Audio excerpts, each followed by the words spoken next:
വിവാഹത്തിന് മുന്നേയുള്ള ഒരു മിഠായി കൊടുക്കൽ ചടങ്ങാണ് സുഹൃത്തുക്കളെ. പല നാടുകളിലും അവിടെ ആചാരങ്ങളും അനുഷ്ഠാനങ്ങളും വ്യത്യസ്തമായിരിക്കും.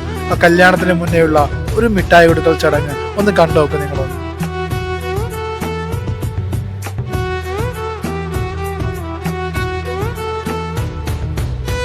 സിമ്പിൾ ആയിട്ടുള്ള ഒരു മിഠായി കൊടുക്കൽ ചടങ്ങ്.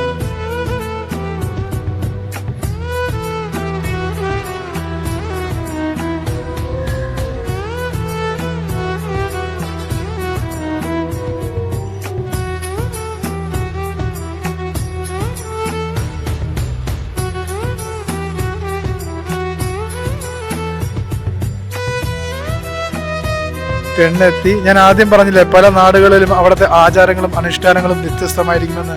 ഇത് കല്യാണ ചെക്കനല്ല കേട്ടോ, കല്യാണ ചെക്കൻ്റെ അനിയനാണ്. ചില സ്ഥലങ്ങളിലൊക്കെ കല്യാണ ചെക്കൻ പോകില്ല, ആ വീട്ടിലെ കാരണവന്മാരും ആ വീട്ടിലെ വേണ്ടപ്പെട്ടവരും ഒക്കെയാണ് പോകുന്നത്. ആ സമയത്ത് ഇതേപോലെ ഹാൻഡ് ഓവർ ചെയ്യുന്നത് ചെക്കൻ്റെ അനിയനായിരിക്കും. പലരും അവർ ഈ വീഡിയോ അപ്ലോഡ് ചെയ്യുന്ന സമയത്ത് തെറ്റിദ്ധരിച്ചു കല്യാണ ചെക്കൻ അതാണ്. ഞാൻ ആദ്യമേ പറഞ്ഞു വെച്ചില്ലേ, പല നാടുകളിലും അവിടുത്തെ ആചാരങ്ങളും അനുഷ്ഠാനങ്ങളും വ്യത്യസ്തമായിരിക്കും.